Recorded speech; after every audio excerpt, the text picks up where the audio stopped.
Gabi Pare. pala. Oh, pare. Aga mo nagising ah. Aga eh, gabi na nga eh. Chester. Esther? Oo. Aga mo ano ah. Di inat-inat ka pa ah. Nako. Ano bang pakialam mo? Kakagising ko Ano, lang. masyado ka namang, pero ang ganda ng gising mo ngayon ah. Syempre. Woke up like this.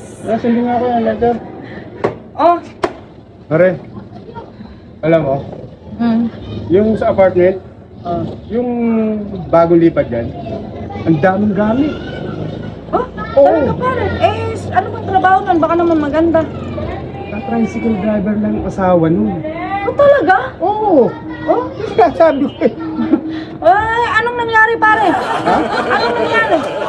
Yun na nga. Nakakagulat eh. Siyempre, iba-iba yung gamit. Ang lalaki ng TV.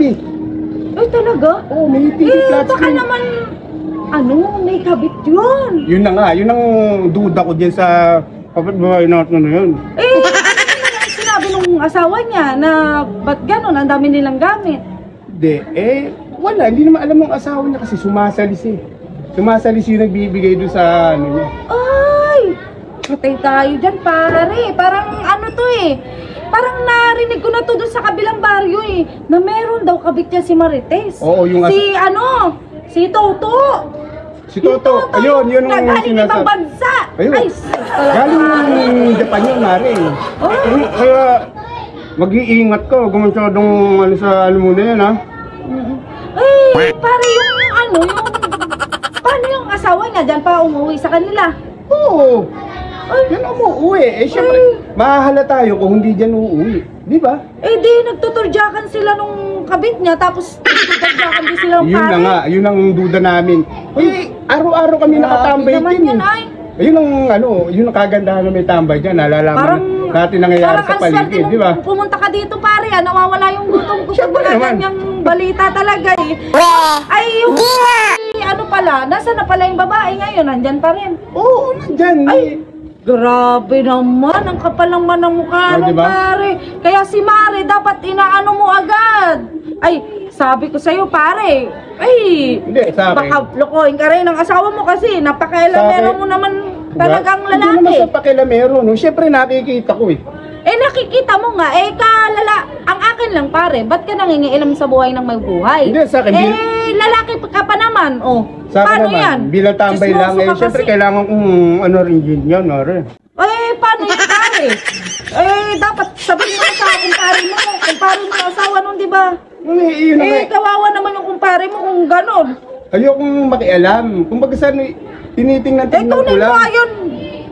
Tinitingnan ko lang eh. Yosi kasi, nilalaglag mo pati yung yosi mo. Ayun na nga. Bantay-bantayan nyo rin. Siyempre mamaya madamay tayo dyan. Diba? Magkagulo dyan. Pare, di ba? Kumpare mo yung lalaki.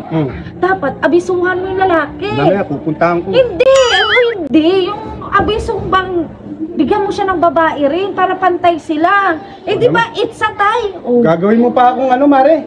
Pambira, gagawin pa akong gaubo. Anong gaubo? Ano ka ba pare? Di ba gusto mong makatulong? Hindi ako nakikialam ha.